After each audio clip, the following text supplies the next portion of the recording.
주제는 간접고용 운동을 말한다라는 것입니다. 물론 이제 지금 앞에 프로에 계신 분들 중에도 그동안 꾸준하게 간접고용 싸움을 해오셨던 분들이 많습니다. 특히 비정규직 운동 전체를 우리가 함께 고민하면서 싸우지만 특히 올해 굉장히 많은 간접고용 사업장에서 싸움을 해왔고 지난 10여 년간의 싸움을 이제는 좀 다시 한번 평가하고 이후에 어떻게 공동의 과제를 만들어 나가야 할지에 대한 논의를 시작할 때가 되었다 하는 문제의식이기도 합니다.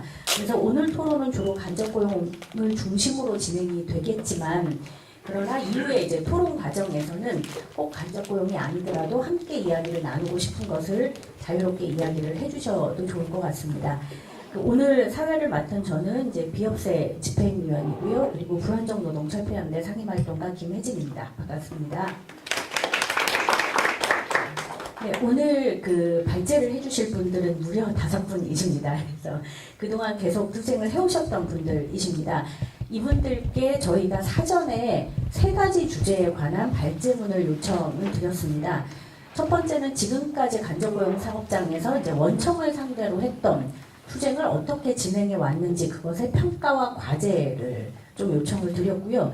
두 번째는 지금 이제 사업장에서 원청을 상대로 하여 노동자들이 어떻게 투쟁을 하고자 하는지에 대한 이제 투쟁 계획을 함께 말씀해 주십사 부탁을 드렸습니다. 그리고 마지막으로는 이 간접고용 문제를 극복하기 위한 과제는 무엇인지 그리고 간접고용 사업장 전체가 어떻게 함께 공동으로 투쟁을 할 수 있는지에 대한 제언도 여러 가지로 좀 부탁을 드렸습니다. 그래서 굉장히 어려운 발제문들을 흔쾌하게 써주시고 오늘 이 자리에서 이제 발표를 해주실 분들에게 감사를 드립니다. 먼저 제가 간단하게 소개를 먼저 드리고 나서 발제를 듣도록 하겠습니다. 첫 번째 발제는 전국 플랜트 건설노조 정책기획실장님이신 이영록님께서 해주실 예정입니다. 네, 반갑습니다. 네, 자세한 소개는 어차피 이따 발제를 하시면서 하실 거기 때문에 제가 간단하게 그냥 소개만 드리도록 하겠습니다. 두 번째 발제는 희망연대 노조 CNM 비정규직 지부장님이신 김영수 지부장님을 모시도록 하겠습니다. 네. 그리고 세 번째는 현대자동차에서 가장 잘생기신 분이라고 남들이 다 얘기를 하시는데요. 그런 것 같긴 합니다. 우리 김성욱 비정규직 지회장님을 모시도록 하겠습니다. 네, 그리고 네 번째로는 이제 공공운수노조연맹 인천공항지역지부 정책국장님이신데요. 여기는 제일 잘생기신 분은 저희 앉아 계신 지부장님이시지만 이번에는 이제 신철 정책국장님의 발제를 듣도록 하겠습니다. 네, 그리고 마지막으로 이제 공공운수노조연맹 서경 서비스 지부의 구건서 지부장님을 모시도록 하겠습니다. 네, 다리가 많이 불편하신데도 오늘 이 자리에 함께 해주셨습니다.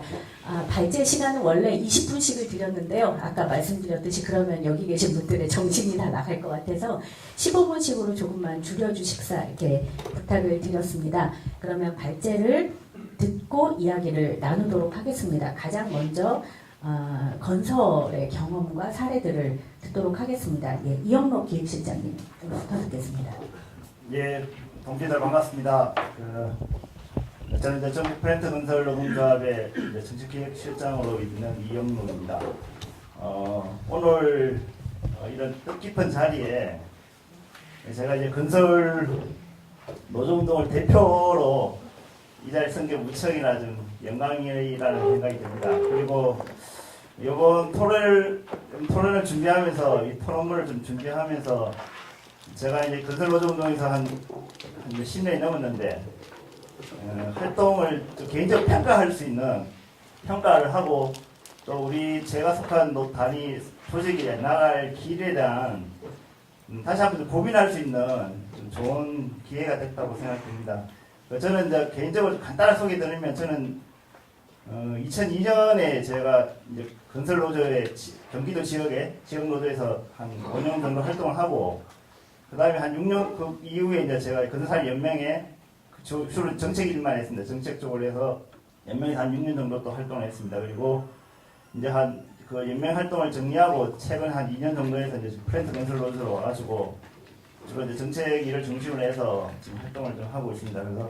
그래서 특히 원청 건설노조 운동에서 특히 2000년대에 활발하게 진행됐던 그런 원청 투쟁 그 속에서 저도 어느 정도 큰 나름대로 역할을 하고 좀 어려움도 겪고 많은 좋은 경험과 그리고 소중한 경험들도 많은 동지들도 없고 이제 그런 경험들이 좀 있었습니다. 그래서 그런 그 내용을 바탕을 해서 제가 그 건설노조 운동에 있어서 어떻게 원청과의 투쟁을 했는지 그리고 교섭을 했는지 그리고 그에 대한 어떤 평가를 가지고 그리고 향후에 우리가 건설노조 운동의 가야 할 길에 대해서 좀 간략하게 좀 말씀 좀 드리고자 합니다.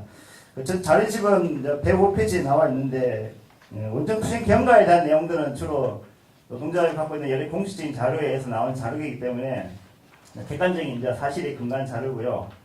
그 다음에 원청 투쟁에 대한 평가 그리고 향후 건설노동 원청투쟁의 과제 그리고 뭐 간접 고용 공동에 대한 뭐 제언 이런 내용들은 다 개인적인 사견입니다. 그래서 이게 이번 뭐 평가부터 나온 내용들이 건설노조 아니면 플랜트 건설노조의 조직적인 의견은 아니고요. 제 개인적인 사견임을 전제로 오해하지 마시고 그냥 쉽게 좀 크게 부담을 가지지 마시고 좀 들어봐줬으면 좋겠습니다. 그래서 자료집에 나오는 내용들을 중심으로 해서 제가 좀 간략하게 좀 말씀드리고자 합니다.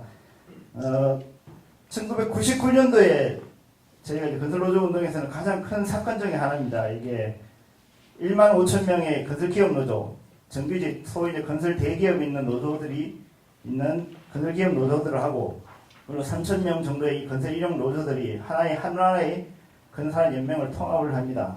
그리고 그 통합 당시에 나와 있듯이 전체 한 2만도 안 되는 아주 작은 단위의 연맹이었는데 지금 현재는 지금 나와 있듯이 한 5만 조직 그래서 반면에 이제 건설기업 쪽은 정규직 노조들은 거의 조합원수가 거의 뭐 반 이상이 다 준 상황이지만 대부분 임시이용직, 특수고용직인 노조원들이 있는 건설노조, 플랜트 건설노조는 대규모의 이제 조직화를 이루게 됩니다. 그래서 이런 조직화 성과들은 저희들을 보는 거는 어떻든 전체 건설 현장에서 일하는 임시이용직들 그리고 특수고용직에 대한 이런 노동조건과 환경을 개선하기 위한 끊임없는 투쟁들을 해왔다. 그래서 그 투쟁들이 지역별 임단위 투쟁, 소위 이제 대자본 투쟁이라고 이제 이야기하는데 그런 투쟁과 더불어서 그리고 대정부 투쟁을 좀 활발하게 해왔기 때문에 이런 성과를 얻지 않았냐. 저희는 좀 그렇게 보고 있습니다. 그래서 특히 이제 그 대정부 투쟁을 통해서 우리가 큰 성과를 보고 있는 게 다단계 하도급 철폐.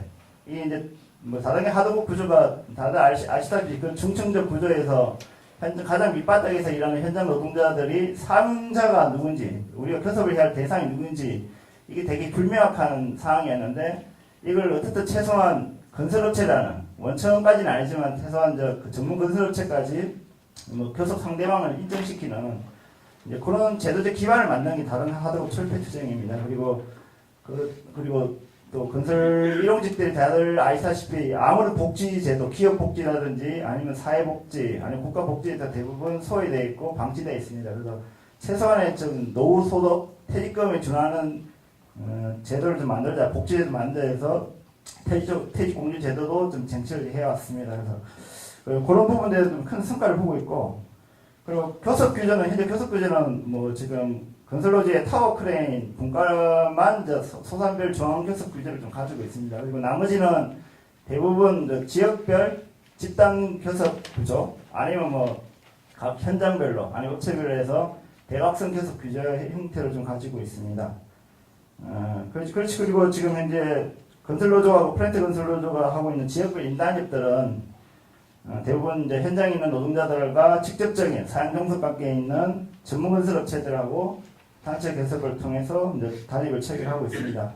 그런데 그 단협 실제적으로 어쨌든 건설 현장은 명확하게 이제 발주처, 원청, 전문, 하청 이런 대한민국 가장 가벌 구조의 전형적인 산업 구조인데 어쨌든 이제 그 전문 업체들하고 교섭을 체결하기 위해서는 원청사라든지 아니면 발주처 소위 이제 가장 우리끼리 하는 이야기에서 문어 대가리라고 이야기하는데 아무리 다리 뭉디 잘라봐야 뭐 대가리 치지 않는 한은 이제 우리가 따낼 수 없다고 이야기합니다. 그래서 가장 문어 대가리를 할 수 있는 원청이나 발주처에 대해서 다양한 투쟁을 합니다. 그래서 뭐 각종 뭐 현장 공세 투쟁이라든지 온갖 뭐 수단과 방법을 하지 않고 그 투쟁을 하면서 그런 투쟁을 통해서 압박을 통해서 이제 지역별로 인단협을 체결하고 있는 구조를 좀 가지고 있습니다. 그리고 그다음부터 이제 원정투쟁 경과를 좀 말씀드리면 이제 1999년 건설산업연맹 창립 이전에는 이제 대부분 이제 건설 노동자들 상태는 근로기준법에 적용조차 받지 못한 상황이었습니다. 그 당시 대부분 건설 현장에는 팀장이라는 오야지도 결국은 그 근로기준법상에 따져보면 사용자로 볼 수 있을 정도로 되거든요. 그래서 실질적으로 이제 각종 체불이나 인권 체불이나 이런 부분들에서 문제가 생기면 뭐 사용자가 누군지 이걸 판단할 수 없는 정도의 사실상 근로기준법 적용조차도 안 되고 또 뭐 실업급여 그 당시 실업급여에서도 사실상 이제 거의 배제되어 있고 이런 상황이었습니다. 그래서 이런 상황에서 1990년대에는 저희 노동자들이 특히 이제 지역에 있는 현장의 일용직 노조들 같은 경우는 거의 뭐 조합원수가 전국 단위 다 합쳐와야 3,000명도 되지 않고 포항에 있는 지역 노조를 빼놓고는 뭐 단협을 사실상 없었습니다. 그래서 단협이 없다 보니까 노동자로서 뭔가 활동을 해야 되고 뭘 하다 보니까 주로 이제 이런 전체 건설 현장에 있는 조건을 바꾸기 위한 그런 이제 주로 대정부 투쟁을 좀 하게 됩니다. 그래서 뭐 근로기준법에 적용을 받기 위한 뭐 특별법 제정운동이라든지 이런 형태 중심으로 좀 전개해왔습니다. 90년대까지는. 그런데 이제 90년대 후반에 대해서 이제 어쨌든 실제로 3,000명밖에 안 되고 있는 지역 건설 노동자들 이런 노동자들 조직화를 어쨌든 대대적인 조직 확대를 해야 된다. 그래서 현장으로 들어가자. 현장을 조직하자에 대한 고민을 하기 시작합니다. 그래서 98년도에 그 현장 사업, 건설 현장 조직 사업, 현장 사업을 어떻게 할 것이냐 고민을 하면서 그 외국에 있는 건설 노조들이 활동하고 있는 전문 조직화 시스템을 저희들 도입을 하게 됩니다. 그래서 그 제도를 이제 그때 90년대 후반부터 좀 고민을 좀 하고 하게 되고요. 그리고 이제 99년 건설산업연맹이 창립된 이후에 저희가 이제 본격적으로 이제 건설 현장 조직 사업을 좀 진행하게 됩니다. 그 진행하기 전에 이제 여기 2페이지 그 자료실 보시면 그 자리 107페이지 보시면 이제 간략하게 대정부 추진을 좀 내용을 좀 명시를 좀 해놨는데 이것도 이유가 좀 있습니다. 그래서 어쨌든 현장에 들어가서 현장 노동조합을 가입시키고 그 노동조합 가입된 노동조합의 노동 조건을 바꾸기 위해서는 교섭을 해야 되는데 이 교섭을 해야 누구를 해야 될지 마땅치 않았습니다. 그 당시에 뭐 시공창자 제대 가지고 뭐 노동부는 오야지하고 교섭하라고 뭐 이렇게까지 나올 판에 이제 그 많은 고민을 좀 하게 됩니다. 그러니까 그래서 저희들 고민한 거는 아무래도 이제 그 팀장이라는 사용자 같지 않은 사용자하고 저희가 교섭을 할 수 없다는 입장이 있어가지고 최소한 전문건설업체 아니면 원청하고 교섭을 해야 된다 이런 고민이 있어가지고 다단계 하도급 철폐투쟁에 대한 부분들을 그 10년 동안 기치를 내게 됩니다. 그래서 2000년대 초반에 그때 전국을 당시에 진짜 되게 뜨들썩하게 했던 2004년도에 맞죠? 2005년이죠. 예, 2005년도에 울산이라든지 2006년도에 포항 그리고 또 이제 덤프현대 총파업 이런 총파업들이 지역에 있는 총파업들이 벌어지면 항상 기치를 낸 거는 앞에 다단계 하도급 철폐였습니다. 그 다단계 하도급 철폐면 어떻든 교섭의 상대방 우리가 누구를 상대로 투쟁을 해야 되고 누구를 통해서 우리 현장을 조건을 바꿀 수 있는지 부분들을 사회적으로 좀 제기를 하면서 다단계 하도급 철폐 투쟁들을 좀 기치를 내들고 그리고 대정부 투쟁을 중앙 차원에서 큰 판을 좀 만들어주고 좀 사업을 좀 전개했고요. 그리고 다시 이제 현장 사업으로 들어와서 2000년도 그 상반기부터 이제 그 경기도 일원의 어느 한 조직으로부터 시작해가지고 원청 단협을 이제 시행하게 됩니다. 그래서 이 원청 투쟁이 주로 이제 그 현장에 있는 현장별로 해서 원청업체 대상을 해서 조직가들이 이제 중심이 돼가지고 교섭을 요구하고 교섭을 요구를 해서 이제 협약이 뭐 교섭이 안 나온다든지 뭐 이런 부분이 있으면 이제 다양한 원청이나 다양한 이제 압박 투쟁을 하면서 어쨌든 그 성과들이 나오면 단협 체결하게 되고 그러면서 그 단체 협약을 체결하면서 그게 한 전국적으로 한 2000년대 한 초반에는 전부 다 따져서 한 500개 현장에 거의 뭐 전국 모든 현장에서 원청 단협이 이제 만들어지게 됩니다.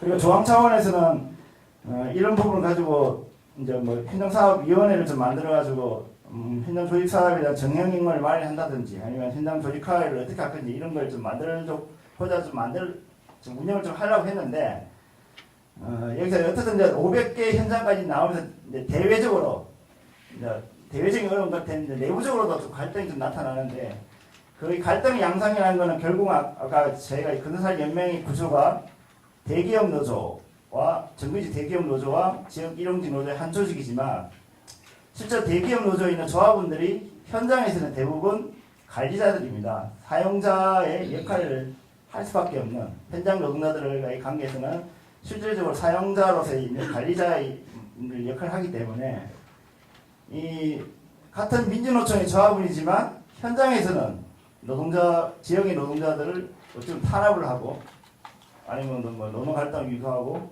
그런 활동에 이제 그 딜레마에 빠지게 됩니다. 그래서 이제 각 현장으로 500개 현장에 하는 게 대부분 우리 뭐 현대건설이라든지 대우건설, GS건설 대규모 건설 현장에 있는 관리직들 같은 조합원인데 민주노총 건설산업연맹 소속 조합원인데 이런 이제 현장 사업을 요구하고 그래서 뭐 직접적인 이제 뭐 폭력 사태도 벌어지고 이러면서 이제 기업 노조하고 지역 노조의 갈등이 막 끊임없이 발생하게 됩니다. 그래서 조직 내부가 건설산업연맹이 이제 이 부분에서 제대로 봉합을 못하면서 전체 연맹 지도부가 총사퇴하게 되고 또 뭐 아예 조직이 그 반으로 쪼개지는까지 위기가 이제 발생까지도 위기까지 이제 크게 이제 발생되기도 했습니다. 그런데 뭐 어쨌든 그게 좀 제대로 어쨌든 좀 봉합을 하면서 그런 사람 연맹이 한 지붕 두 가족 구조로 해서 이제 그 사무노조 협의회 그리고 지역협정 협의회라는 양대 축으로 이제 구분화가 되고요, 분화가 되고요. 그리고 이제 실제로 뭐 몇 개 현대건설이라든지 몇 개 노조들이 건설산업연맹을 탈퇴해서 아예 이제 민주노총을 탈퇴해서 나가는 이제 일도 이제 발생하게 됩니다. 그래서 거의 조직 내부적으로는 그런 좀 어려움이 있었고요. 그리고 또 대외적으로는 그 자료집을 보시면 111페이지에 보시면 이제 여러 가지 대외적인 이제 그 자본의 이제 대응이 이제 나타나기 시작합니다.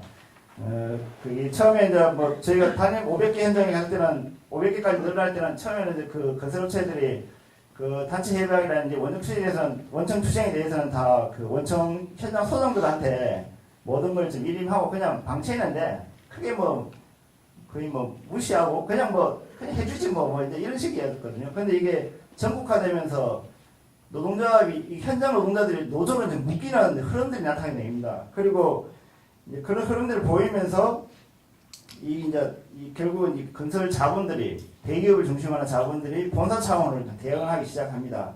그래서 이게 그 본사 차원에서 그 당시에 이제 뭐 검찰이라든지 경찰에다가 공안 쪽에다가 이제 끊임없이 자리를 주죠. 이게 그 지역 건설 노조들이 이제 무리하게 뭐 단합을 요구하고 산업안전보건법을 고발하고 뭐 이런 걸 가지고 이제 문제가 있다. 이걸 좀 뭔가 좀 제동을 좀 걸어라. 이제 이런 식의 들어오게 되면서 2003년부터 이제 검찰과 경찰이나 공안 탄압이 이제 발생하기 시작합니다.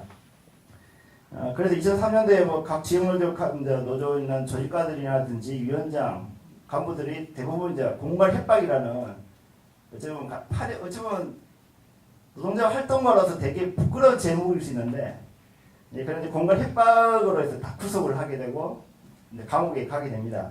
근데 그 당시 좀 되게 좀 약간 희한한 부분이 그 당시 이제 제가 이 경기도 건설노조가 그 당시 제가 있었던 노조인데 이 노조도 내사를 하면서 이제 수사를 하다가 내사를 종결하게 하는 상황이 발생하는데 종결한 이유가 그 당시 원청 직영들 그리고 직영 인부들이 해가지고 하루에 그 당시 하루에 한 달에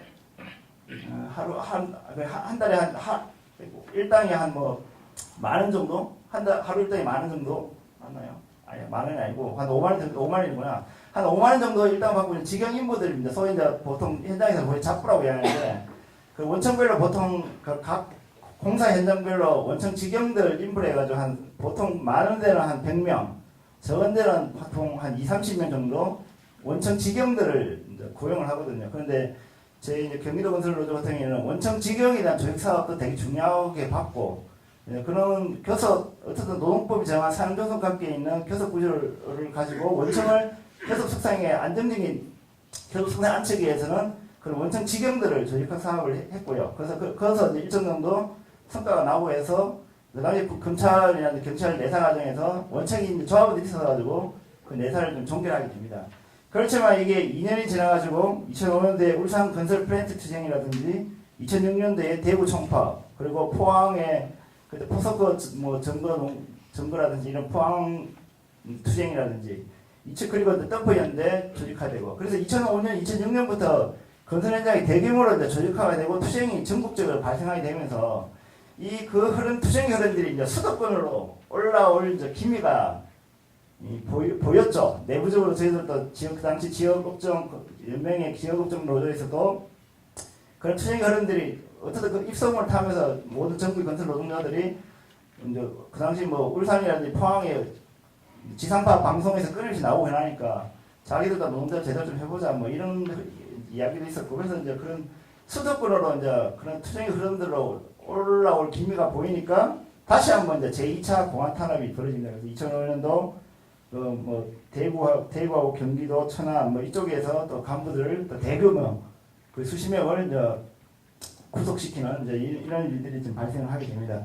그리고 그 밑에 뭐 그 기본 합의서에 원청을 하고 있는 기본 합의서 양식들이 나와 있는데 이 내용을 보시면 실제로 단체 협약이라기보다는 노동자하고 원청 업체 간에 그냥 뭐 노사 업무 협약, MOU 뭐 지킬 거 지키는 그런 정도 내용입니다. 근데 이걸 가지고 이게 이제 그 당시 검찰에서 이게 이제 뭐 문제가 있다. 그 특히 뭐 저희가 이제 그 당시 조직가들 활동을 이제 그 제대로 하려면 어떻든 뭐 활동할 수 있는 생계비라든지 임금이 나와야 되는데 그 지역노조 일용직들이 대부분 열악하다 보니까 조합비도 제대로 안정적으로 못 내는 구조에서 활동력 근거는 이제 원청 전입비라는 형태로 해서 저희가 전입비를 받으면서 원청으로부터 이제 단협을 통해서 그걸 해놨는데 그게 이제 공간을 금품 수순이 뭐니 이제 이런 식으로 해서 이제 공안 탄압에 들어가게 되고요. 그래서 그런 부분에서 어쨌든 뭐 그게 전국적으로 벌어지면서 이제 많은 지역 노조들이 구속되고 활동가들이 구속되면서 조합원들도 움츠러들게 되고 그래서 이제 실제로 그 아파트 현장을 중심으로 하는 건설 현장 조직 사업은 사실상 실패로 어쨌든 이제 건설 연맹 내부의 건설 노조 운동 내부 내에 지역 노조와 기업 노조의 갈등 구조도 있었고요. 그리고 대외적으로는 검찰과 경찰에 대한 그런 공안 탄압에 의해서 어쨌든 원청 투쟁 현장 사업은 어쨌든 실패를 좀 하게 됩니다. 그렇지만 그 투쟁 원청에 대한 이제 현장 투쟁 이후에 크가지 이제 두 가지 흐름에 대한 부분을 가지고 좀 논쟁이 좀 벌어집니다. 이게 이제 건설 노조 2007년도 건설 노조가 만들어지기 전까지 이 논쟁이 계속 있었는데 이 자료집을 보시면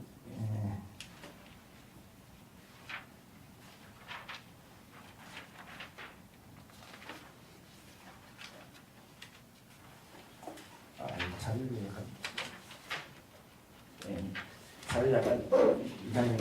어쨌든 큰 흐름이 뭐냐면 첫 번째는 어쨌든 기존 말했던 원청 협약을 중심으로 지속적으로 하자. 그래서 대대적인 현장 조직화, 직종 조직 사업, 원청이나 강한 압박과 투쟁을 통해서 이제 대대적인 뭐 현장 조직화, 직종 조직 사업을 계속적으로 하자는 데 흐름 하나가 있고 또 하나는 이제 어쨌든 지역에 있는 그 실제로 건설 현장을 조직화하려면 현장의 중심축이라 할 수 있는 팀장들, 반장급들 특히 팀장 같은 경우는 사용자도 아니고 근로자도 아니고 어중간 지위지만 그런 현장에서는 그 노동자들 사이에서는 가장 중심적인 위치에 있기 때문에 이 사람들을 노동자 테두리에 두지 않으면 조직화가 사실상 힘듭니다. 그래서 이런 사업에 대한 부분들을 지역의 직종의 핵심들을 좀 발굴하고 이를 기반으로 해서 현장 사업을 하고 그걸 통해서 전문 건설업체와 세상 고용관계에 있는 형식상 고용관계에 있는 전문 건설업체의 단협을 하자 이런 큰 흐름을 두 가지 흐름을 좀 나뉘게 됩니다. 이제 그런 나눔 속에서 이제 그 건설 노조가 2007년에 건설 노조가 만들어지게 되고요.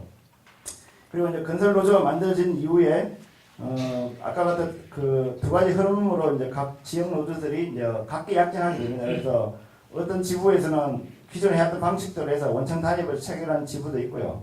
그리고 일부 지역에서는 뭐 원하청 공동협약 형태로 해서 뭐 단협을 좀 체결하는 데도 있고 어떤 지역은 아예 이제 원청 협약은 포기를 하고 전문건설업체 야의 이제 단체 협약을 추진하는 흐름들도 좀 나타나게 됩니다.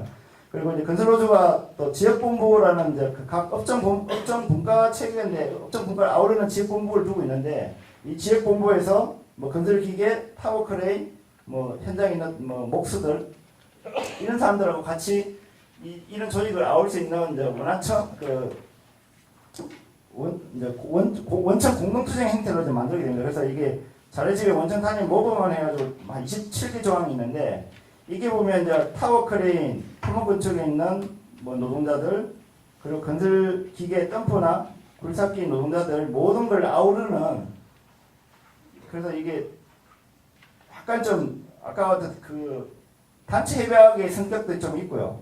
그리고 아까 최소한 이제 원하청 노사 업무 기본 협약 이런 행태의 내용도 담고 있고 이런 행태를 해서 좀 공동 투쟁을 좀 해보자라고 했는데 뭐 일부 지역에서 좀 성과가 났지만 뭐 이게 좀 제대로 되지 않았습니다. 그래서 지금 현재는 이게 현재 건설노조하고 프렌드 건설노조는 지금 원청을 대상으로 해서 단체 협약을 체결을 하지 않고 있습니다. 현재는 다만 이제 각 지역별로 임단도 과정에서 아까 이야기했듯이 실질적으로 건설 현장에 대한 임금 인상이라든지 현장에 있는 근로 조건, 근로 환경 개선에 실질적인 결정권들은 발주처럼 원청이 있기 때문에 이제 이들에 대한 이제 투쟁들을 합니다. 그리고 투쟁은 그래서 항상 저희가 특히 프렌드 건설 노조가 매년 이제 인단협을 하는데 매년 인단협을 하는데 인단협 할 때마다 교섭은 전문업체가 하지만 실제 투쟁은 발주처 아니면 원청을 상대를 하거든요. 그래서 뭐 주로 대체 인력 봉쇄를 해서 현장에 봉쇄한다든지 투쟁하게 되면 결국 그게 이 발주처 중심의 투쟁이 될 수밖에 없는 거고 발주처는 원청을 대상할 수밖에 없는 거고 이제 그런 행태를 해서 투쟁은 뭐 교섭은 껍데기밖에 없는 무기밖에 없는 사람들을 하지만 실질적인 투쟁들은 원청들 아니 발주처 상대를 하고 이제 그 투쟁을 이제 성과를 통해서 안정적인 교섭 구조를 좀 갖고 있는 상황입니다. 그 다음에 자료집은 이제 116페이지에 원청 투쟁 평가인데요. 이제 이건 좀 간략하게 좀 보겠습니다. 첫 번째 제가 성과를 볼 수 있는 부분들은 어쨌든 현장 원청 투쟁을 통한 현장 조직화 사업을 통해서 건설노조 조합원들 저변 확대가 좀 이루어진 바가 있습니다. 아까 이야기했듯이 500개 현장에 대한 단합이 이루어지면서 그 당시 2000년대 초만 해도 건설 현장은 노조 운동이 불모지였거든요. 노동자 존재가 노동자가 있다는 사실조차도 모르는 사람들이 태반이었습니다. 근데 어쨌든 이제 이 500개 현장에 단위협을 체결하고 활동가들이 들어가게 되면서 노동자가 있구나. 우리 건설 일용직도 노동자 조합원이 될 수가 있구나. 미주노총의 일원이 될 수 있구나. 이런 이제 인식들이 조합원들, 현장 노동자들이 하게 됩니다. 근데 그렇게 하면서 2000년대 중반에 덤프 쪽 중심으로 해서 건설 기계 쪽이 대규모로 이제 조직화하게 됩니다. 결국은 이런 2000년대 초반에 전체 한 수많은 그 원청 투쟁을 통해서 뭐 대외적 어려움도 많이 겪었지만 이 투쟁을 겪으면서 현재 건설노조 현재 지금 어쨌든 아주 강력한 투쟁력을 갖고 있는 건설노조를 만드는데 큰 기여를 좀 하지 않았나 하는 판단이 듭니다. 그리고 두 번째 성과는 현장 투쟁의 전형을 만들고 현장 조직을 체계하는 데 기여했다고 볼 수 있습니다.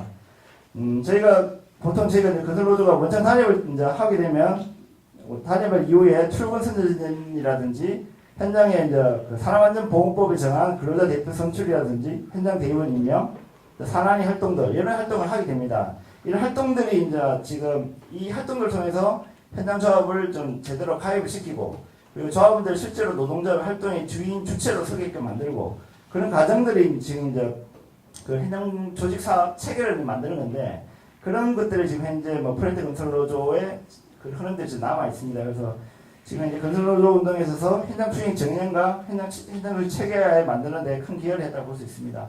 그리고 한계와 과제를 좀 보면 어쨌든 원청 투쟁들이 각 지역의 직정 조직에 기반하지 않고 진행되었습니다. 그리고 일상적인 노조 활동과 투쟁들이 조직화 중심으로 좀 이루어지게 되면서 현장에 있는 현장 조직화 핵심층이라 할 수 있는 팀반장이라든지 고승용공 노동자들이 뭐 노조 가입에 제대로 안 한다든지 아니면 설명하더라도 되게 노조 활동에 소극적이었던 이런 좀 한계들이 좀 나타나게 됩니다. 그리고 원청 직접 고용 확대 투쟁을 좀 만들어지지 못한 것도 가장 큰 뼈아픈 저희들의 실패라고 볼 수 있는데 그 당시 이제 일부 지역에서 원청 직영 조직 사업을 진행해서 원청 뭐 직영에 대한 임금 협약도 체결하고 있는데 그런데 나타나자마자 원청협체 대규모적으로 그나마 20, 30명씩 각 현장별을 고용했던 원청 직영들을 고용을 안 하게 됩니다. 대부분은 용역업체 외주한다든지 뭐 이런 식으로 아예 원청 직영에 아예 이제 그 관리직을 빼놓고는 기능공 쪽은 원청에 이제 고용을 안 하게 되죠. 안 하게 되면서 그 직영 조익화 지역 노조 지역 원청 직영 조익화 사업을 할 수도 없는 이제 상황이 빠지게 됩니다. 그런데 이런 흐름에 대해서 뭔가 좀 저희가 공세적으로 좀 해야 되지 않았느냐 그 당시에. 어쨌든 건설 산업에서 뭐 건설 현장 그 당시 뭐 아파트가 계속 고분양가 높은 이제 그게 다 사회 문제가 되고 있는데 그런 고분양가를 통해서 뭐 많은 이윤들이 다 원청들이 갖고 있는데 근데 원청들은 직접 현장에 있는 노동자들은 전혀 고용하지 않는 이제 이런 부분에서 좀 사회적으로 좀 이슈화시키고 이걸 좀 직영 원청이 직접 고용하는 이런 늘리라는 이런 좀 투쟁을 만들지 못한 게 가장 큰 한계라고 볼 수가 있습니다.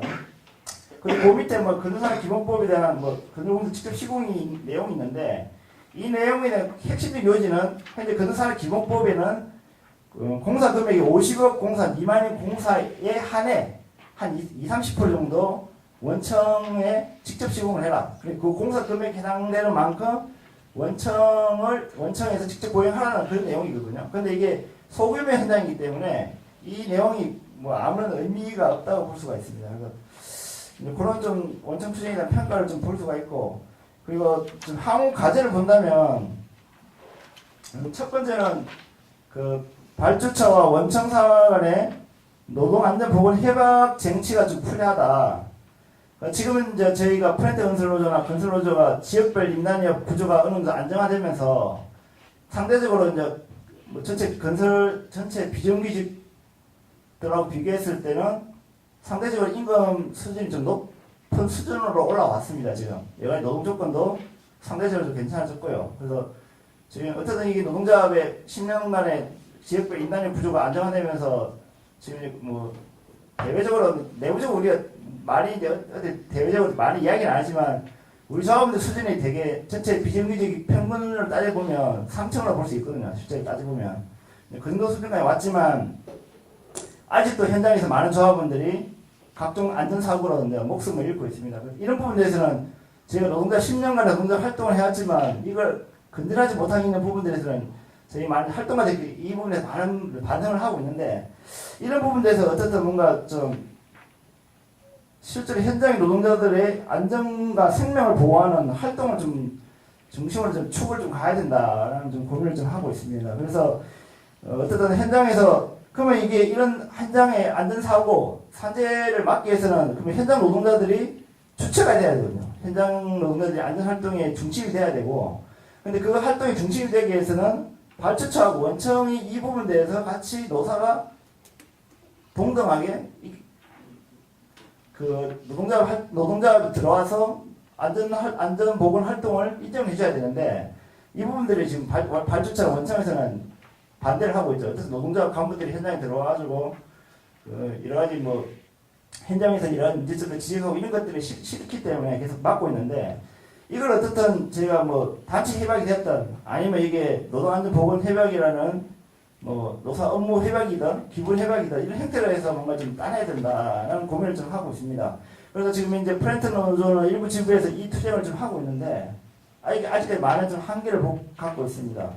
그래서 이게 뭐 저희가 이제 이 부분 가지고 저희가 민주노총에서 우리가 계속 반재벌 투쟁 이야기하지만 어쨌든 현재 각 산업별로 보면 가장 독과점적인 지위를 가지고 있는 재벌들이 재벌 기업에서 많은 산재 사고가 발생하고 있고 많은 노동자들이 목숨을 잃고 있는데 이걸 보호하기 위한 투쟁을 뭔가 좀 민주노총 차원에서 조직적으로 좀 해야 되지 않냐 이런 부분을 계속 제기를 하고 있는데 이런 것들은 저희가 이제 지역에서 노동자 단위 노조에서는 이런 뭐 안전보건 협약 원청사나 발주처와의 관계에서 노동안전보건 협약이라는 형태에서 뭔가 좀 따내야 된다는 고민을 좀 하고 있는 거 있고요.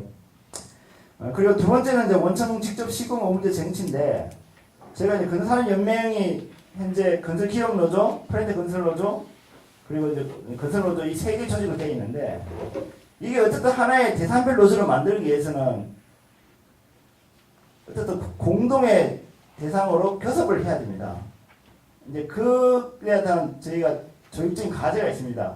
우리가 처음에 아까 1900 건설 노조 운동에서 가장 큰 획기적인 사건이 1999년도에 지역노조, 일용노조하고 정규직 노조가 통합을 했다는 건데, 그 통합을 했던 가장 큰 취지가 뭐냐면 단일한 원청 자본을 대상으로 같은 시기 같은 날에 공동 촉합을 한번 해보자. 그 촉합을 통해서 건설 현장 뭔가 바꿔보고 건설 노동자들의 처우 개선을 뭔가 만들어보자라는 그런 운동에 대한 목표, 비전을 가지고 하나의 조직을 탄생했거든요. 그런데 근사련연맹이 그게 만들어지고 나서 10년 동안 대산별 노조를 만들자 끊임없이 노력했지만 그 형식적인, 조직 형식적인 3층이다 이런 노조만 있었지, 어떻게 원청 노조하고 지역 노조, 일용 노조하고 같이 공동 투쟁을 만들 거냐는 고민은 없었습니다. 제대로 만들어지지 못했고요.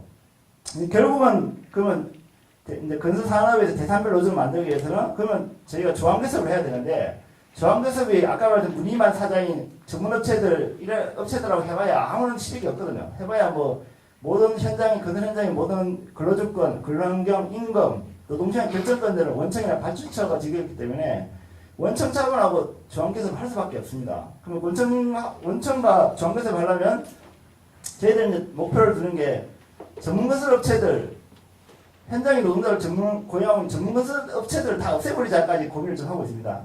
그래서 이걸 제도적으로 뭔가 좀 만들어야 되지 않냐. 그래서 이게 뭐 직접 시공지 확대라고 이야기하는데, 이걸 가지고 이제 뭐 관련 법을 통해서 이제 건설산업기본법이라는 산업에 관한 법에서 현재 우리가 뭐 조항개섭을 통해서 이걸 따를 수가 없기 때문에 건설산업기본법 개정을 통해서 뭐 모든 현장에서는 뭐 아파트 현장이 만들어지면 그 현장에 그 고용하는 인원의 50%는 원청이 직접 고용해야 한다.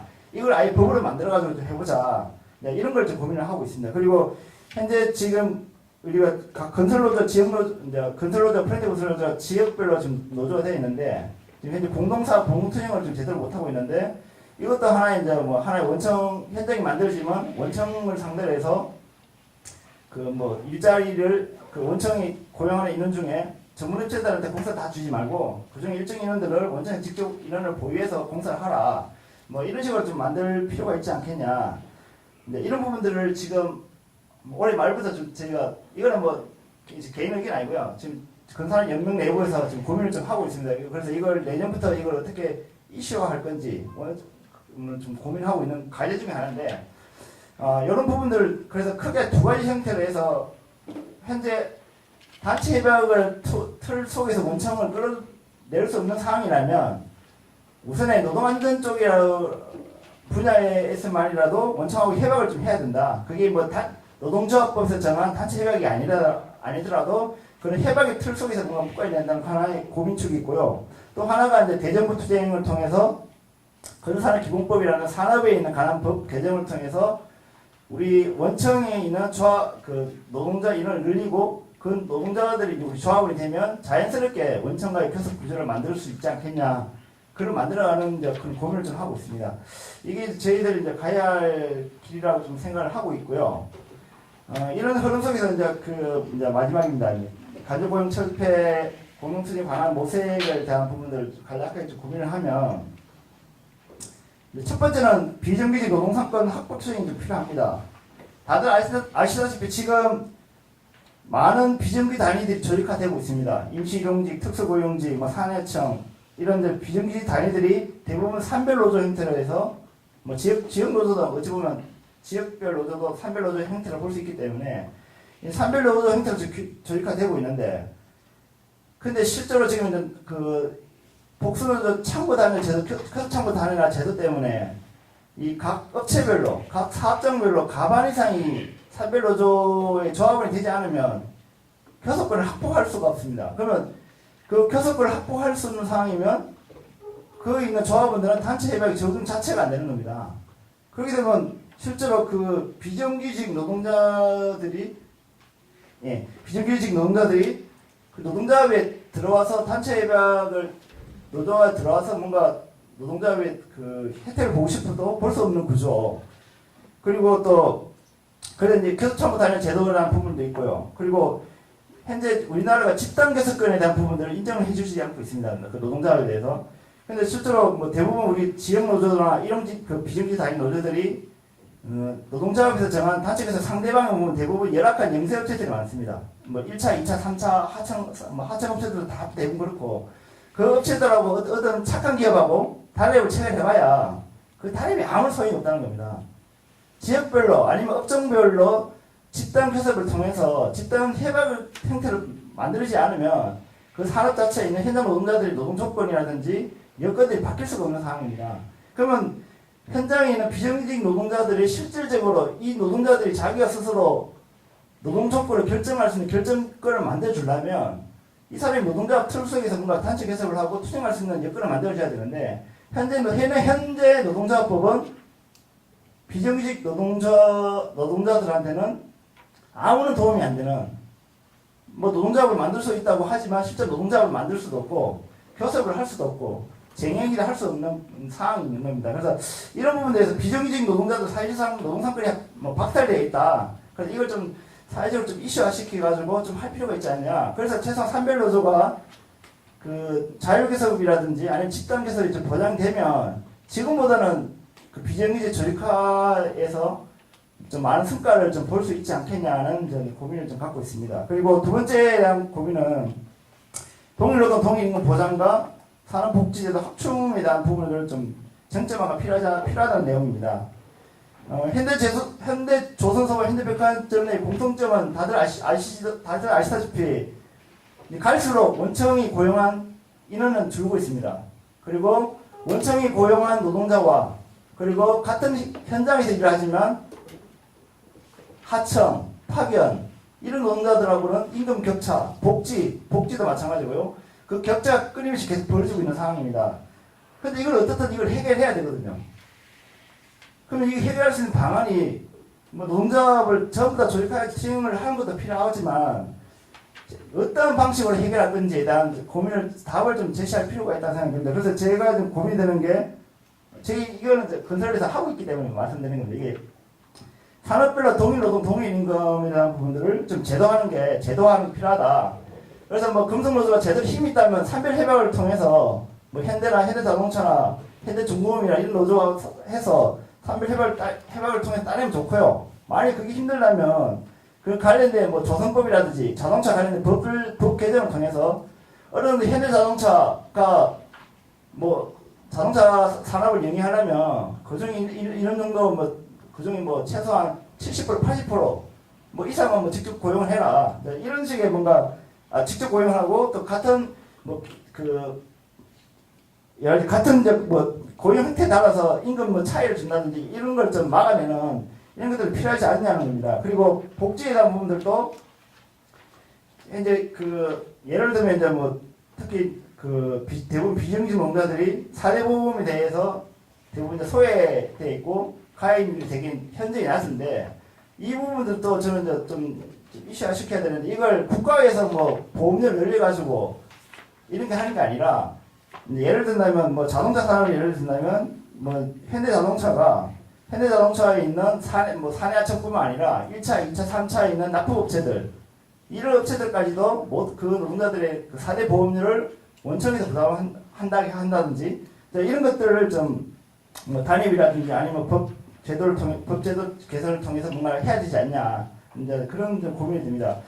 제가 어느 외국의 이야기를 들었는데 산업청의 동일노동 동일임금이 똑같은 임금을 주는 게 아니고 상대적으로 고용이 불안정한 임시일용직, 계약직 노동자들이 상대적으로 임금을 더 줘야 된다는 게 산업 차원의 동일노동 동일임금이라고 누가 그러더라고요.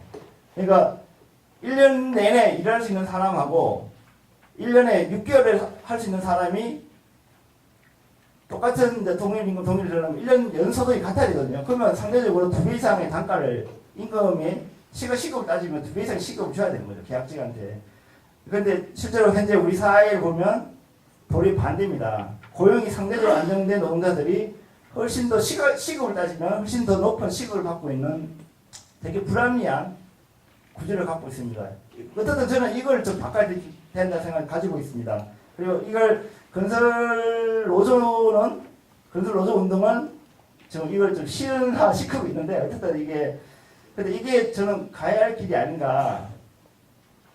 현대자동차의 정규직과 그리고 현대자동차에 납품하는 3차 납품업체에 있는 노동자들이 임금이 같아질 때 똑같은 소득이 보장될 때 저는 이런 부분들 비정규직 간접고용 문제 이런 부분들도 해결할 수 있는 구조. 그렇게 되면 상대적으로 생산성 높이기 위해서는 현대자동차가 자기 정규직 노동자를 늘릴 수밖에 없거든요. 근데 저 진짜 그런 걸 좀 이슈화시키는 게 좀 필요하지 않냐는 고민을 좀 갖고 있습니다. 예, 이상 시간이 많이 길어졌다 해가지고 이상 이것을 마치고 나중에 또 전체적으로 있을 때 또 기회가 있으면 또 말씀드리겠습니다. 예, 예, 고생하셨습니다. 주어진 시간을 3배를 쓰시면서 이야기를 해주셨습니다. 근데 제가 중간에 끊지 않은 이유는요. 사실 건설 노조는 간접고용 투쟁에서 그다지 많이 주목받지는 않아 왔습니다. 그러나 이야기를 쭉 들으셨기 때문에 아시겠지만 그러니까 건설 산업에서의 이런 다단계 하도급 구조라고 하는 왜곡되어 있는 간접고용의 그 구조 자체를 없애기 위한 투쟁을 꾸준하게 해왔던 곳이고 그리고 지금도 이제 그런 목표를 가지고 대정부 투쟁과 제도를 바꿔나가는 그런 싸움을 하고 있는 곳이기도 합니다. 그런 점에서 이제 다른 간접고용 투쟁에서 시사받아야 될 부분들이 이제 굉장히 많이 있을 것 같다는 생각에서 좀 이야기를 충분하게 들었습니다. 그 외에 이제 그 노동보건에서 원청의 책임을 지우는 문제나 아니면 초기업 단위 노조에서의 그러니까 광범위한 간접고용 노동자들의 권리 보장을 어떻게 할 것인지에 대한 좀 다양한 의견을 주셨습니다. 이따가 종합토론에서 함께 논의를 하도록 하겠습니다. 바로 이어서 그 CNM의 이야기를 듣도록 하겠습니다. 사실 오늘 이런 자리에 이렇게 발제를 하는 것은 제가 지금 노동자로 활동하면서 거의 2번째 정도. 그래서 이런 부분이 좀 어색하고 낯선 부분은 좀 있습니다.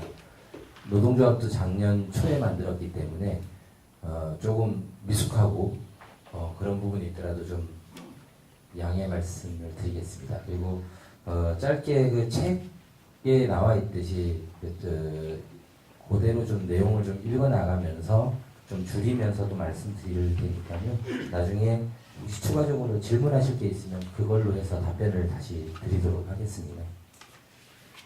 저희는 5가지 정도의 자료 부분으로 좀 나눠서 말씀드리고요. 그 관련된 부분으로 좀 세부적으로 좀 자료를 정리했습니다. 1번의 그 원청을 상대로 한 투쟁의 평가와 과제 부분인데요. 소 1번이 원청 투쟁의 목표와 해당 사업장에 가지는 의미입니다. 아직 2014년에는 사실 저희가 싸우고 있는 투쟁 현장 사업장이다 보니 어떤 평가 부분을 쉽사리 내리기는 어렵습니다. 그래서 2013년에 이제 싸움에서와 2014년 현재 싸우고 있는 걸 토대로 해서 이제 좀 말씀을 드리겠습니다. 먼저 이제 원청 사업장에 대해서 간단하게 말씀드리면, 강남구 삼성동에 CNN 본사가 지금 위치해 있습니다. 그리고 이 본사가 위치한 곳 말고 이 본사의 대주주인 MBK 맥커리는 지금 광화문 파이낸스 빌딩 20층에 있고, 또 맥커리라고 하는 또 대주주는 시청 하나생명 건물에 또 입주해 있는 상태입니다. 대주주를 말씀드린 이유는 현재 저희가 이 원청과의 싸움보다는 대주주하고 싸우고 있는 성격이 짙기 때문에 대주주의 어떤 것을 좀 말씀드렸습니다. CNM이라는 회사는 일단 케이블 업계에서 3위에 위치해 있습니다. CJ 헬로비전이 1위, 태광 티브로드가 2위입니다. 그리고 CNM은 3위인데 실질적으로 3위 업체인데도 이 케이블 방송의 영향력이 좀 꽤 높은 위치에 있습니다. 이유는 CJ와 태광 티브로드는 다 지방으로 방송 권역을 갖고 있는데요. CNM만 서울 권역, 서울 전체와 경기 권역, 그러니까 수도권을 거의 가지고 있는 방송사입니다. 그러다 보니 가입자 측면도 그렇고 방송통신위원회나 이런 곳에서 목소리를 좀 내는데 많은 힘을 좀 가지고 있는 업체입니다. 과거로 이제 좀 돌아가다 보면 저희가 초대사주는 이민주라고 하는 유선방송, 그러니까 이게 미국에서 어떤 봉제 공장을 하셨던 사장이었는데요. 이분이 처음에 각 유선방송들을 합병하고 인수하고 그 케이블 TV라고 하는 부분들을 인수하면서 현재 CNN 상태로 이르는데 처음에는 CNM이라는 이름을 갖고 있지는 않았습니다. 그냥 방송통신의 그 법 규제 때문에 통합을 못하고 따로 사주를 가지고 있고 이러는 과정에서 열 몇 군데를 가지고 있었습니다. 각 구에 있는 케이블 TV를. 그런데 방송법이 개정이 되면서 SO 단위가 MSO라는 이름으로 인수합병이 가능하게 이제 법이 풀립니다. 이때 이제 아까 앞에 드렸던 MBK 파트너스하고 맥커리가 이제 2007년 11월에 이 CNM이라는 이름을 가지고 전체 이민주 사주로부터 주주권을 확보합니다. 이 과정이 원래는 이 방송통신이라고 하는 곳이 공공사업 영역이라서 외국계 자본이 주주 자체를, 그러니까 주식 자체를 50% 이상 보유하지 못하게 현재도 그렇게 법제화되어 있습니다. 그런데 이 당시에 이제 정권과의 어떤 관계 때문에 이게 이제 이명박 정부 때 규제가 됐는데 돈은 분명히 그쪽에서 갖고 왔는데 특수목적회사라는 국민유선방송이라는 법인을 하나 만듭니다. 그게 이제 그냥 이름 없는 회사인 거죠. 이것을 통해서 방송통신 분야의 사업권이 허가가 됩니다. 이때부터 사실은 이 CNM이 조금 많이 망가지기 시작을 하는데요.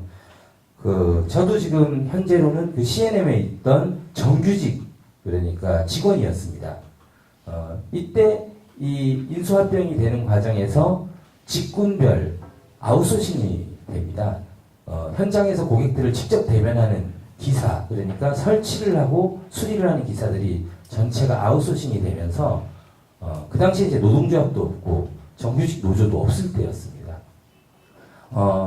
전체 그러니까 기사 약 1000명 정도가 아웃소싱이 됩니다. 그리고 이제 남아있는 직원들이 현재의 CNM 정규직 직원이 되는데 이게 약 7년 전에 이제 있었던 일입니다.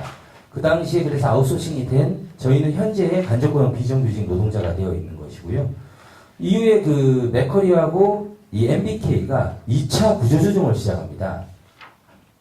직군별로 아직 구조조정을 해도 될 만한 직군들이 남아있는 직군들에 대해서 2차 구조조정을 시도하는데 이때 이제 5년 전 CNM 지부라는 정규직 노조가 탄생이 됩니다. 2차 구조조정을 막아내기 위해서 CNM 정규직 이제 노동조합이 노조를 설립을 하고 이 2차 구조조정을 약 40일간의 투쟁으로 성공적으로 막아냅니다. 이후에 이제 정규직 노조는 안정된 노조의 활동을 하면서 비정규직 노조를 결성하는데 계속 공을 들입니다. 그래서 작년 이제 2013년 2월 달에 저희 이제 비정규직 KB 지부가 결성이 됩니다. 이 과정에서 정규직과 비정규직이 같이 지금 싸움을 하고 있는데요. 작년도 그렇게 싸웠고요. 실질적으로 지금 현재 CNM은 이제 매각이라는 위험 요소를 안고 있습니다. 대주주 MBK와 맥커리가 이제 매각을 하기 위해서 정규직 노조의 구조조정과 그리고 지금 현재 비정규직 노조의 구조조정 또 해고 문제까지 지금 발생되어 있는 상태입니다. 저희가 실제 이 투쟁 전개 과정에서 한계점을 보면은요, 현재 맥커리와 투기자본이라고 하는 외국계의 자본을 사실은 넘을 수가 없습니다. 불러낼 수도 없고, 이것은 하청업체, 법적으로 교섭권을 얘기를 하면, 저희는 하청업체의, 대표자들, 그러니까 사장들과 교섭을 해야 되고, 정규직 노조는, 정규직에 있는 사장과 교섭을 해야 하는데, 대주주가 오히려 전체 뒤에서 이 모든 거를, 조정을 합니다. 그렇기 때문에 원청 사장도 사실은 바지 사장이 돼버렸고 이 매각 과정에서는 지금 그렇게 되어 있습니다. 뭐 하청업체 사장이야 뭐 더할 나위 없이 뭐 아무 어떤 대책을 내놓을 수 없는 현재 사장 상황입니다. 그리고 그 원청 문제도 사실은 2013년에 저희가 아주 손쉽게 좀 이겼습니다. 2월 달에 노조가 비정규직 노조가 결성이 되고 정규직 노조와 공동투쟁과 공동타결이라는 타이틀을 걸고 싸웠습니다. 그러면서 이제 원청 자체와 대주주가 그 당시에는 이제 작년은 매각이 없었기 때문에 아주 손쉽게 약 120억이라는 비용을 들여서 원청과 그러니까 그 정규직과 비정규직 노조의 요구안을 거의 수용했던 상황입니다. 좀 손쉽게 이겼던 부분이라서 우리 조합원들이 2014년에 좀 자만하지 않았나라는 어떤 반성도 지금 하고 있습니다. 하지만 뭐 그런다고 해서 투쟁하지 않겠다 이런 지점은 아닙니다. 그리고 현재 그 자본이 2014년에 저희를 와해시키기 위해서 반격을 한 것 중에 직장폐쇄나 해고를 하면서 조합원들의 생계 문제를 사실은 좀 건드렸습니다. 노동조합이 뭐 돈이 많은 노동조합도 아니고 그래서 이 생계 문제에 좀 적절하게 대응을 못했고 초기에 그래서 조합원들의 어떤 생계 문제 때문에 많이 힘들어했던 지점이 있습니다. 대우가 이탈이 되지는 않았으나 가정적으로나 이런 어떤 압박 부분이 좀 많았던 것이 저희 좀 실제 투쟁 과정에서의 좀 한계점으로 보고 있습니다. 예, 그리고 투쟁에 대한 평가와 과제로 이제 남기고 있는 건데요.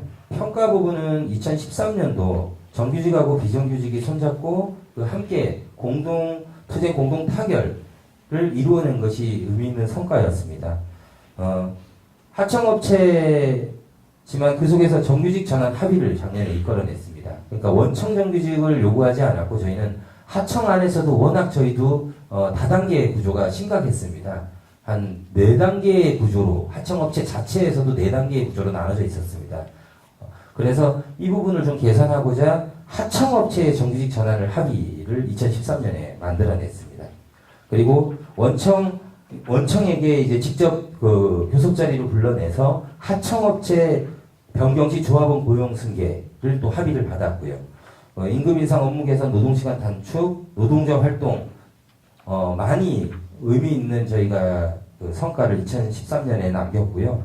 가장 중요한 것은 성과는 성과대로 주변에서 얘기하시는 건 아주 크게 얻었다라고 얘기를 하십니다. 그렇지만 정규직과 비정규직이 그간 오해와 불신이 많았습니다. 앞서 발제하셨던 분 얘기 중에서도 저희도 정규직이 관리자들이 주를 이루고 있고 그 관리자가 저희 하청업체에 지시하고 또는 탄압을 하는 대상이 되었었는데 사실은 노동조합 안에서 같이 만나서 공동투쟁을 하면서 2013년에 그런 부분들의 오해와 불신들을 많이 씻어내는 계기가 되었습니다. 현재 그 과제 부분이라고 하면 사실은 현재 2014년 투쟁 160여일이 되고 있습니다. 남아있는 과제는 당연히 2014년 투쟁 마무리가 될 거고요. 가장 선결 과제는 109명의 해고조합원을 다시 원직복직을 시키는 부분입니다. 지금 현재는 저희 그 고공농성을 11일째 진행을 하고 있는데 정규직 노조가 전면 파업으로 지금 나왔고 저희도 2개월간의 직장 폐쇄 아까 부분 때문에 생계 문제 때문에 비정규직 조합원들이 다시 파업으로 나오기를 무척 좀 두려워하고 있고 꺼려하는 부분이 있는데 약 80% 정도를 다시 조직화를 지금 해놓고 있습니다. 언제든 나올 수 있는 이 상황은 사회정치적 저희도 압박 상황으로 언제든 나오겠다라는 결의를 지금 끌어내고 최대한 더 조직화를 하기 위해서 현장을 다니고 있는 중입니다. 예, 이후 투쟁 계획에서 원청을 상대로 한 직접고용 및 정규직화 쟁취 투쟁의 계획인데요. 앞서 말씀드렸지만 원청 정규직화를 저희는 요구를 하지 않았습니다. 하청업체의 구조 문제를 먼저 정리를 하고 임금 문제도 정규직처럼 뭐 이렇게 정규직에 준하는 평균하는 금액을 올려달라고 요구하지 않았습니다. 적정 상박하 후 정규직 노조와 손잡고 정규직 노조가 많은 양보를 해줬습니다. 정규직 노조가 비정규직 노조의 조합원들이 그 임금이 열악하다는 걸 알고 본인들의 그 원청이 아까 말씀드린 120억에서 본인들의 수준을 낮추더라도 비정규직 노조의 조합원들의 임금 인상폭을 올려야 된다라는 것을 합의해줘서 작년 그렇게 합의했고 올해도 사실 정규직 노조가 사측에서 들이댄 게 저희는 하청업체는 마이너스 20% 삭감을 교섭 자리에서 얘기를 했고 정규직 노조는 3% 그래서 플러스 인상이었습니다. 이 부분에서 처음에 저희가 논의를 할 때 정규직 노조가 2014년에도 만약에 정규직 노조가 그 플러스 3%를 받을 수 있다라고 하더라도 비정규직 노조는 그 3% 위를 상회해야만 타결하겠다라는 합의를 또 하고 있습니다. 아직 그거는 그 14년의 싸움에 아직 끝나지 않은 싸움이기 때문에 아직 결론을 내리기는 좀 어려울 것 같습니다.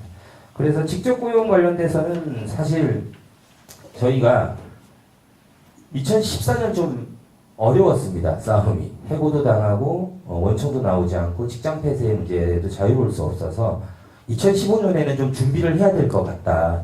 사실은 단계적으로 장기적 싸움으로 안 가고 정규직화를 해보고 정규직 싸움으로 안 가고 장기적인 싸움으로 안 하고 소규모 일정 개선해 나가면서 언젠가 정규직화로 전환을 할 계획을 잡았었는데 2014년에 좀 어려운 부분이 있어서 2015년에는 좀 그런 자료와 이런 부분을 좀 수집하려고 하고 있습니다. 하나는 원청이 직접 지시하고 업무 전반에 개입하고 있다는 사실관계입니다. 이것은 최대한 자료 수집을 내년엔 하려고 하고 다행히 정규직 조합원들도 있기 때문에 이런 자료 수집하기는 아주 수월할 것 같습니다. 그리고 비조합원들이나 조합원들 이 진술이나 이런 확보를 하고 자료가 충분히 확보되었다고 생각될 때는 어떻든 길어지겠지만 법적 투쟁을 한번 진행해 볼 생각입니다. 두 번째는 저희가 이것도 뭐 현실적으로 그렇게 어려울 부분이긴 한데 저희가 하청업체가 이제 계약 만료나 폐 없이 진행되는 부분이 있습니다. 물론 2014년 투쟁이 승리적 관점에서 끝나야만 가능할 것 같지만 이 부분에 대해서 폐업이 될 때 지사에 대한 직고용을 요구하는 방식으로 또 이 정규직 전환을 전체의 인원을 조합은 500명 그리고 아까 말한 대상은 1000명인데 이걸 전체 요구한다라고 하면 이건 비용적 측면에서도 원청에서 받을 수 없는 상황이기 때문에 소수의 인원이라도 업체가 폐업이 될 때 그런 부분들의 정규직 전환을 요구하면서 좀 투쟁해 나갈 계획입니다. 그리고 해당 영역에서 간접고용 구조 극복하기 위한 필요한 투쟁 과제인데요. 좀 길게 말씀드리면 이거는 좀 어려울 것 같아서 케이블 방송은 어쨌든 예전 유선 방송부터 지역 기반에 중점을 두고 한 사업이고 지역의 일자리 창출 또 지역 주민하고 사실 소통하면서 성장되었던 사업입니다.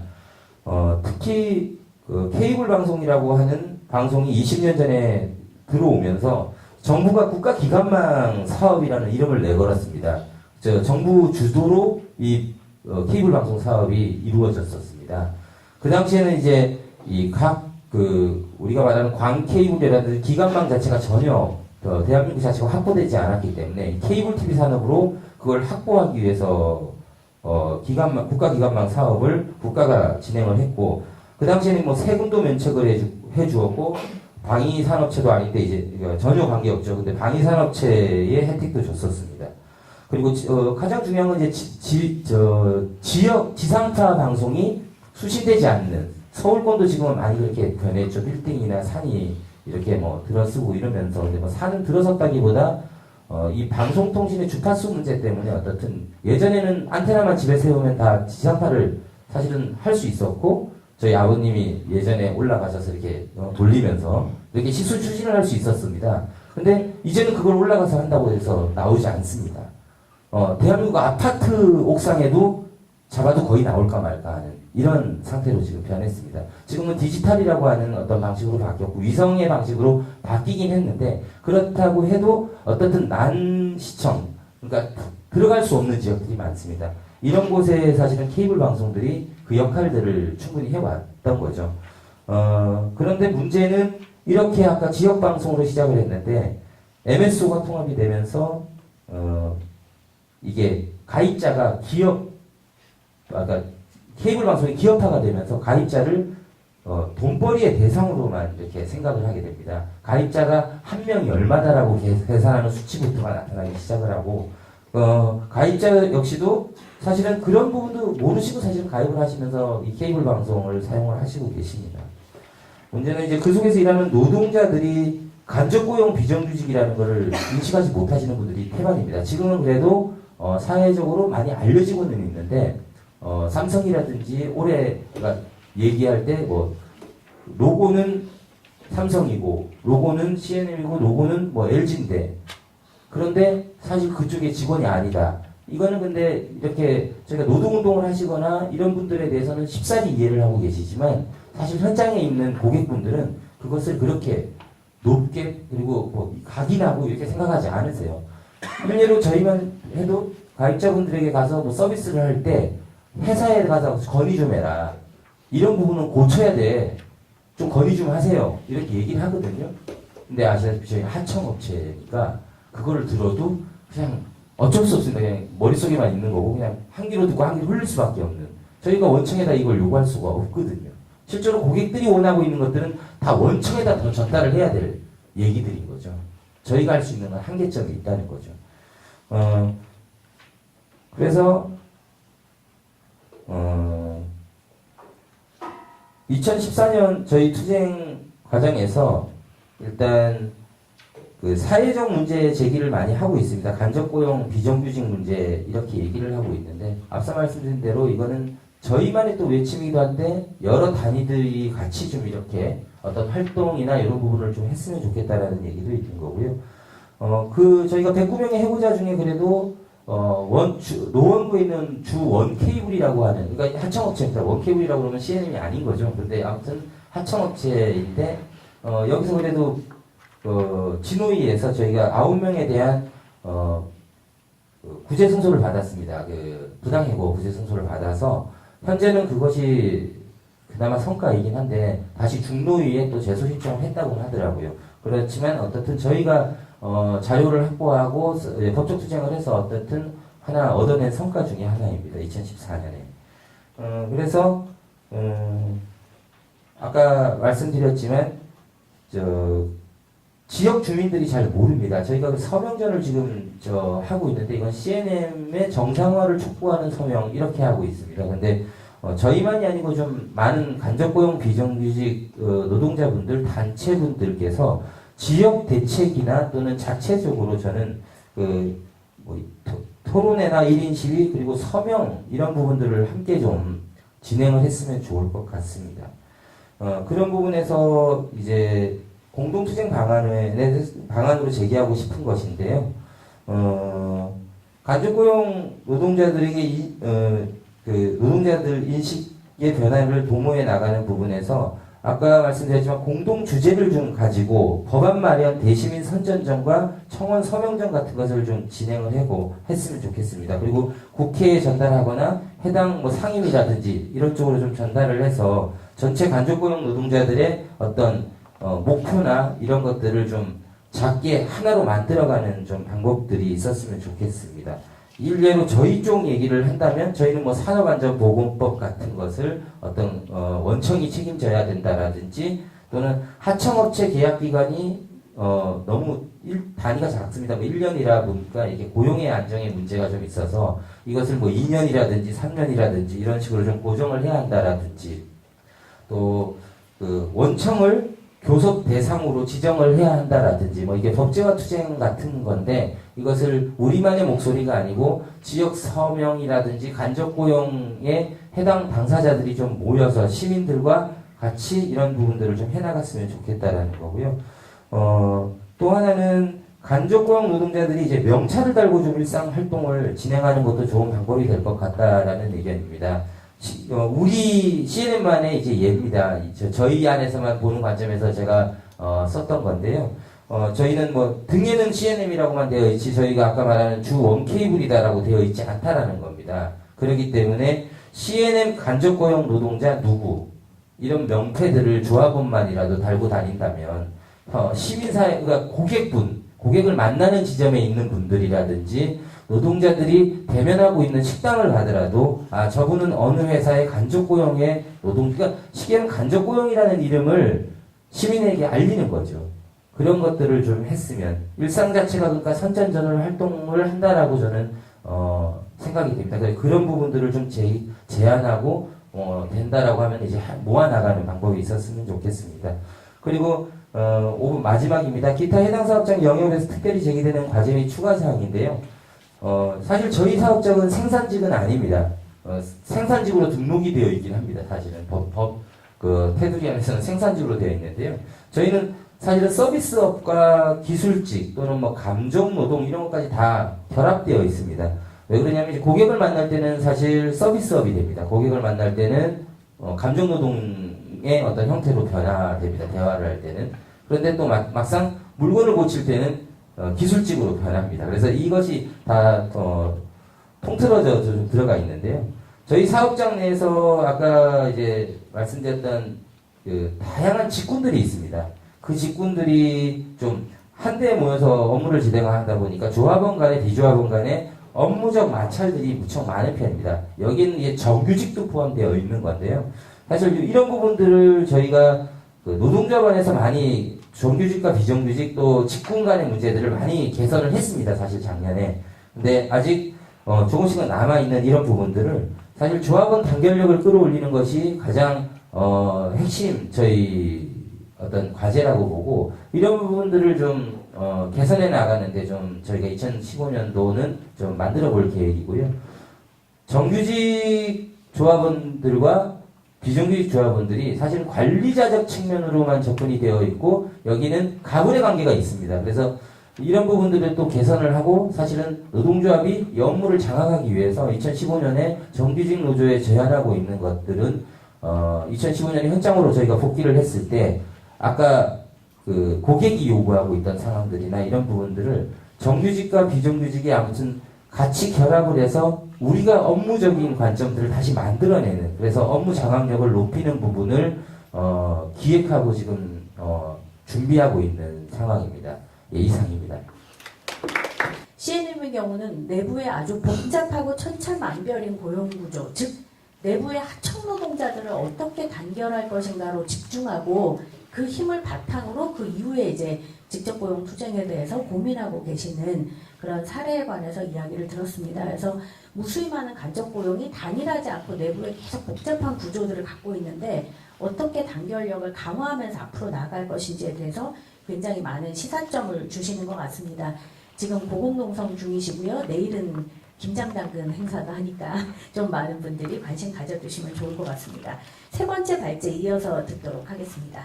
지금 간략하게 비정규직 노동자들 현대차 노조들이 투쟁의 내용과 향후에 또 이어질 마무리되지 않는 투쟁에 대해서 어떻게 할 것에 대해서 간략하게 좀 설명을 좀 드리겠습니다.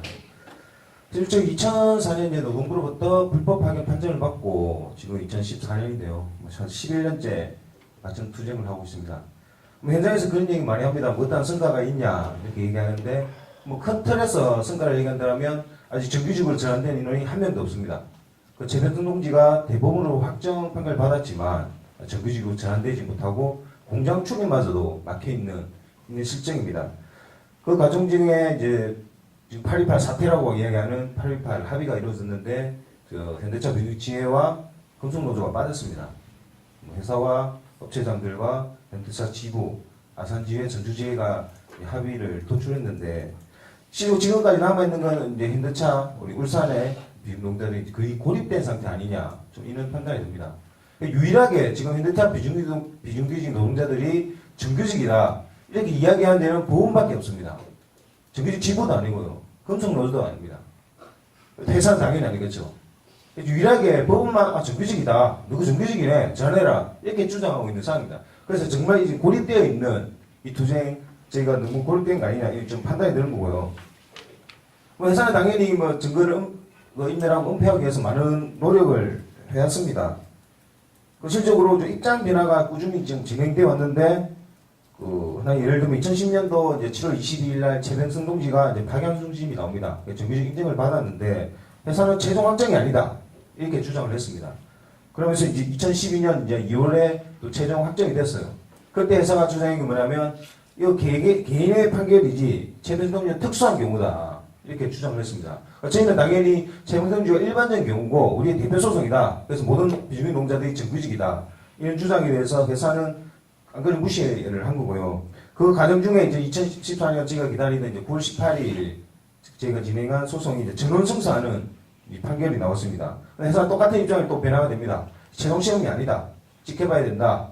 뭐 당연히 선고할 자유가 있다. 이렇게 이야기를 하는데요. 그 최종 시험이 나온다면 뭐 조합이든 비조합이든 가리지 않고 최종 시험 결과에 따라 준용하겠다. 이런 표현을 썼어요. 적용도 아니고요. 뭐 준용에 대해서 알아보니까 이건 뭐 비슷하게 해줘도 되고 안 해줘도 된다. 이렇게 이제 법리적으로 좀 설명하는데 회사는 계속 그렇게 지금 입장이 변하고 되고 있다는 겁니다. 그래서 향후에 또 뭐 고법 판결이 전원승소하더라도 또 다른 입장을 내겠죠. 바뀐 입장을. 그래서 이 과정을 보면 저희가 2010년 이제 어떻게 보면 10대에서 25일 증거 투쟁을 벌어졌고요. 또 최근동지와 철봉동지가 또 철탑 농성도 진행했습니다. 가주도 우리 해고자 동지들이 또 양재동에서 노숙 농성을 좀 진행했는데 회사는 저희가 투쟁이 벌어질 때마다 입장이 조금씩 많이 바뀌어왔습니다. 처음 2012년도 이제 만당 투쟁인데 그때 이제 회사가 제시한 게 신규 채용 3,000명 하겠다. 그래서 반대하니까 이제 철탑 농성하니까 또 3,500명이라고 얘기했고요. 제가 이제 들어간 교섭에서 회사가 얘기하면 정말 이거 소송을 취할 수 있고 교섭 마무리할 생각이 있으면 최종을 던지겠다. 이렇게 얘기하죠. 회사가 정규직 전환한다면 뭐 마무리 못할 이유가 뭐 있냐. 이렇게 했을 때 회사는 시뮬레이션에 대해서 이제 좀 설명을 했는데 시뮬레이션을 하면서 가정했는데 회사 기준을 봤을 때는 뭐 조합은 한 57% 예약이 되는 거고요. 저희가 봤을 때 저희 조합 기준을 봤을 때 51.7% 정도가 신규 채용 대상에 포함됐습니다. 그래서 함께 투쟁한 우리 조합원들 그리고 또 비조합원들도 있는 상황이고요. 그 동지들 내가 살기 위해서 다른 동지를 벌릴 수 있냐 미래를 바꿀 수 있냐 전혀 안 된다고 생각했습니다. 그래서 교섭 과정 중에 핵심적이 뭐냐면 임금을 얼마를 주겠다 근속을 몇 호봉을 해주겠다 이게 핵심이 안 됐습니다. 저는 주구장창 주장인 게 대상에부터 정리된다.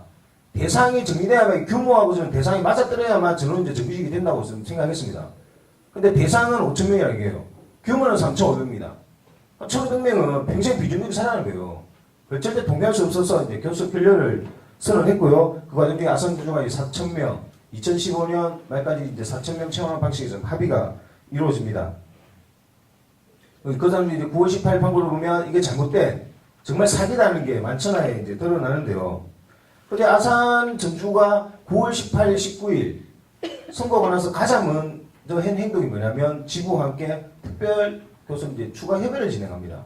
이런 관련해서 빠르게 좀 진행할 수 있도록 결국 좀 명분을 찾기 위한 좀 교섭이 현재 좀 진행된 걸로 알고 있는데요. 아까 서두에 말씀드렸다시피 법원 혼자 비밀로 정규직이라고 하는 상황에서 다 부정하는 거예요. 당사자들한테 네가 정규직이다 얘기하는데 아니다 나 정규직 아니다는 거 저는 별반 다르지 않다고 좀 판단이 듭니다. 그래서 저희는 이 가장 비밀농단의 투쟁에 발목을 잡고 있는 이 8월 18일 합의를 당연히 폐기했다고 생각해요. 저는 뭐 규약 규정 필요 없다고 생각합니다. 지금 대한민국에 있는 비즈농자들은 아마 이 관리가 될 겁니다. 판례가 될 거고 이거 폐기하지 않으면 저는 정규직 전환 없다고 생각합니다. 말씀대로 뭐 정규직화 이렇게 말씀하시는데 저는 제대로 정규직 전환을 요구하는 거지 회사가 이 맛에 맞는 사람들 채용하는 이 정책 절대 동의할 수가 없습니다. 그래서 투쟁을 선택한 거고요. 8.18 합의 이제 폐기에 대해서 저희는 좀 끝까지 좀 투쟁을 하겠다 좀 생각을 가지고 있습니다. 18일 판결한 쯤에 노동부가 이건 노동장관과 기자 간담회 할 때 이제 한 내용인데 뭐 1심 판결 이번 판결 1심 경과이고 최종 판결이 아니다. 이미 현대차와 하청으로 합의한 것이기 때문에 합의 정신있게 문제를 풀어야 한다. 그럼 현대차도 마찬가지고 뭐 금속노조 좀 비슷한 상황인 거고요. 현대차 지부 동일한 입장을 내고 있습니다. 그래서 뭐 최종심이 나왔는데 최종심은 2010년도 벌써 나와 있는데 도대체 같은 내용을 가지고 도대체 몇 번의 판결을 받아야 되는 건지 좀 의문이 좀 드는 생각입니다. 그가 동시에 회사가 좀 빠르게 좀 추진하는 게 뭐냐면 저희가 이제 신규 조합원들을 조직화 사업에서 함께 좀 투쟁해서 우리 권리 찾겠다는 입장을 좀 냅니다. 뭐 그 과정 중에 저희가 좀 시간이 좀 걸린 부분은 있었지만 좀 힘있게 좀 조직하는데 회사가 지지전을 지금 임산주 출입을 봉쇄를 하고요. 교섭장 전체를 용역들을 동원해서 막게 됩니다. 저희는 좀 물리적인 충돌이 있었지만 결국 좀 진행을 한 상황인데 이만해도 안 되니까 회사가 뭐 했냐면 2010년 10대 했을 때 이제 업무방해로 진행된 손배 판결이 발빠르게 지금 판결이 나오고 있습니다. 지금까지 1심 판결 나온 내용이 187억 정도 됩니다.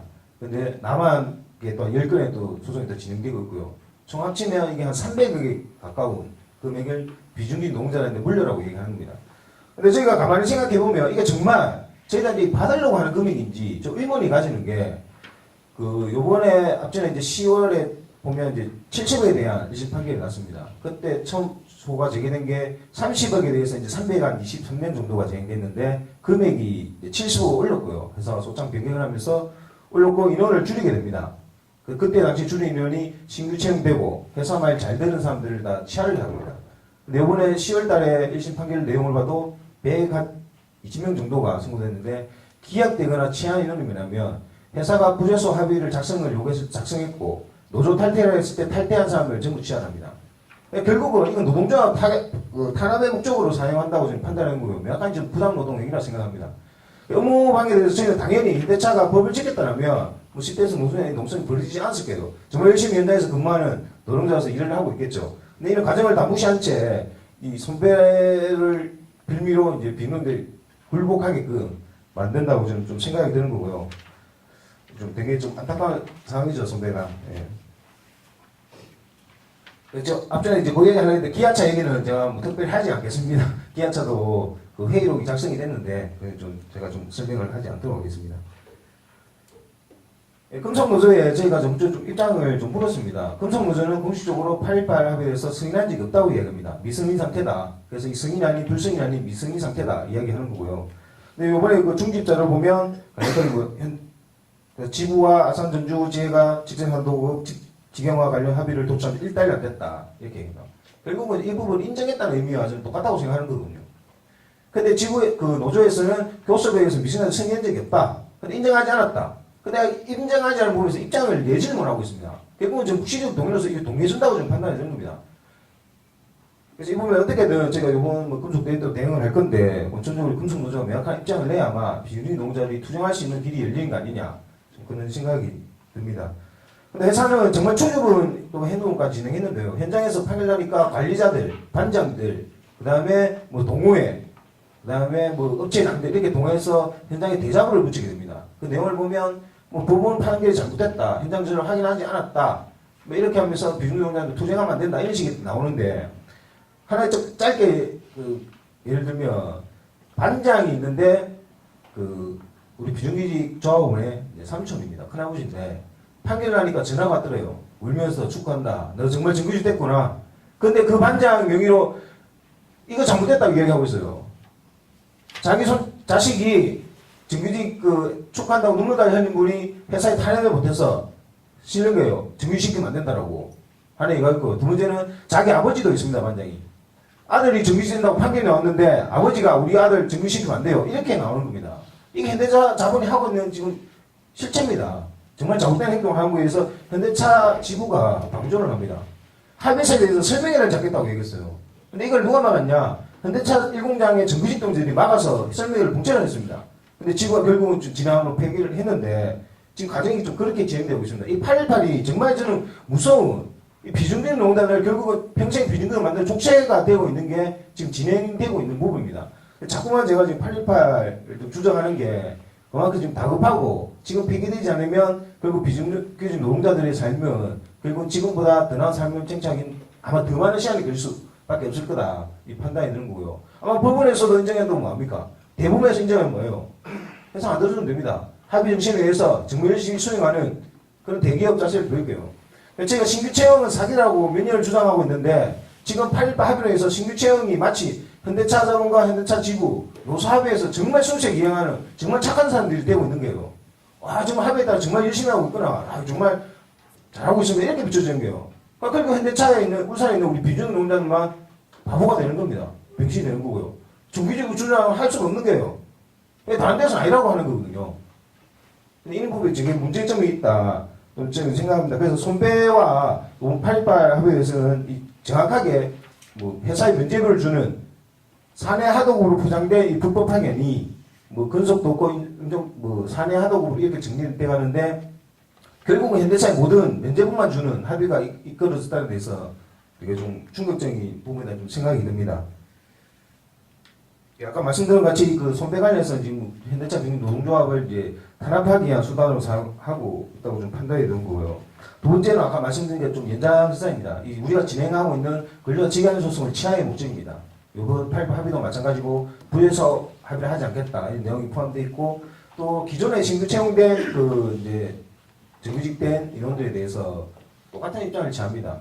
부에서 합의를 작성해달라. 이렇게 하면 8.18 합의에 인한 근속을 3년에 1년에 재서 최대 3년치까지 해주는 입장에서 주장하고 있고 지금 현대차 내부에서도 금토일하고 근속 인정 투쟁위원회하고 신규 채용된 정규직 이제 신입 그 조합원들이 이제 독결선에서 뭐 투쟁을 한다고 이야기합니다.